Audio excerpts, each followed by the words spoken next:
মথা সরকার। এখানে আবার ত্রিপুরা মথার সম্পর্কে একটু বলতেই হয়। ত্রিপুরা মথার তৈরি কেন ত্রিপুরা রাজ্যের মধ্যে? কিছুই না, এটা নতুন আমরা দেখছি তা নয়।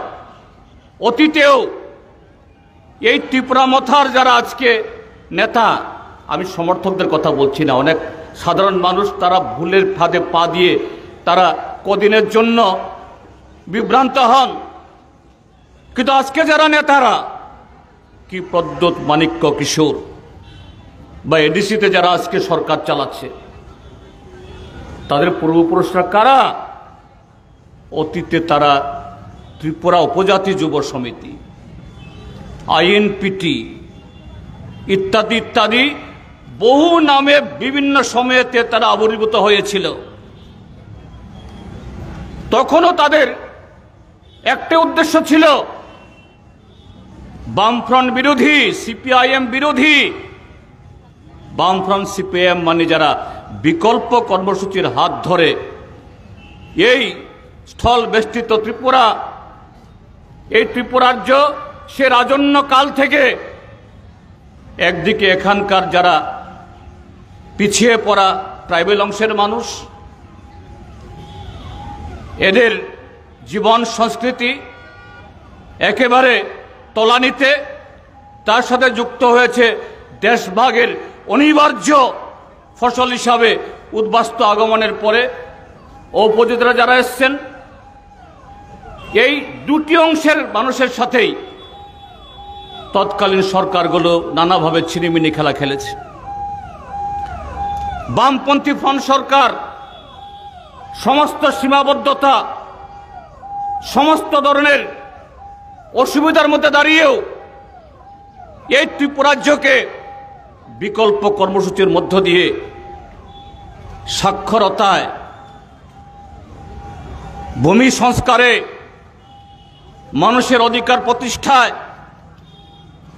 নানা ধরনের সামাজিক নিরাপত্তা, যা 33-34টা ভাতার মধ্য দিয়ে সারা দেশের মধ্যে এই ত্রিপুরার একটা উদাহরণ তৈরি করেছিল।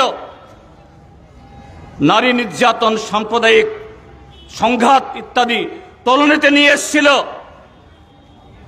কিন্তু আমাদের দেশের কায়েমি স্বার্থ যারা বিভিন্ন রাজনৈতিক দলের নামে আমাদের দেশে বিভিন্ন সময়েতে বিভিন্ন রাজ্যে অতীতে বা বর্তমানে খুব সক্রিয়, তাদেরকে সহযোগিতা করার জন্য সেই 1967, 1980, 90, 2000 শুধু রাজনৈতিক দল এরকম মুখরোচক স্লোগান দিয়ে নয়, এমনকি সশস্ত্র সন্ত্রাসবাদী তৈরি করে টিএনবি, এনএলএফটি, টাইগার ফোর্সের মতো শত শত নিরীহ মানুষ, আরক্ষা কর্মী, সরকারি কর্মচারীকে অপহরণ করে, খুন করে বামফ্রন্ট সরকারের কর্মসূচিকে কিভাবে প্রতিহত করা যায় সে কাজ করেছিল। আজকে যারা ত্রিপুরা মথা, যারা ত্রিপুরালেন, গ্রেটার ত্রিপুরালেন, কখনো no compromise, one last fight,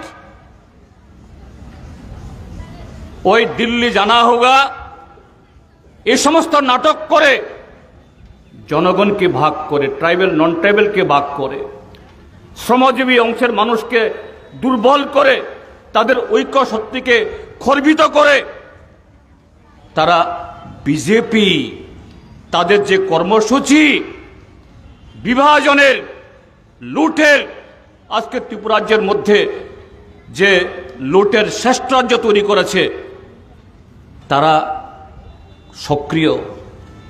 কাজে তাদের বিরুদ্ধেও এ রাজ্যের গণতান্ত্রিক শক্তিকে আপনারা মায়েরা, বোনেরা, অতীতে কুমারী মদতী রূপশ্রী সেই 1948-49 মহারাজার সেনাবাহিনীর বিরুদ্ধে রুখে দাঁড়িয়ে শহীদের মৃত্যু বরণ করে এই ত্রিপুরাজ্যের গণতান্ত্রিক আন্দোলনের পথ দেখিয়েছিলেন।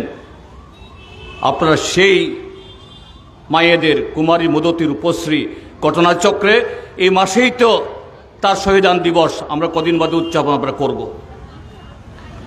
তারই উত্তরসূরি আপনারা, সে ঐতিহ্যের অংশীদারি আপনারা। তাদের পতাকা আপনাদের হাতে, কাজে সেই পতাকাকে আরো ঊর্ধ্বে তুলে ধরে এই রাজ্য থেকে আরএসএস, বিজেপি এবং তাদের প্রতিভূ ত্রিপুরামথা আইপিএফটিকে ত্রিপুরা থেকে বিদায় করার জন্য সে লড়াইয়ে নামতে হবে। এই লড়াই ছাড়া আপনাদের এই দাবি পূরণ হবে না। এই লড়াই ছাড়া আপনাদের যে আজকে নিরাপত্তাহীনতা, অনিশ্চয়তা, এ থেকে আপনারা সংসারকে আলো করার, সংসারকে রক্ষা করার সে বাতাবরণ পাবে না। সেই কাজে আপনারা আগামী দিন আরও জোরদারভাবে ব্রতী হবেন এই আশা ব্যক্ত করে এখানে যে আপনাদেরকে আপনাদের আন্দোলনের প্রতি সংহতি জ্ঞাপন করার জন্য যে সুযোগ দিয়েছেন কথা বলার, তার জন্য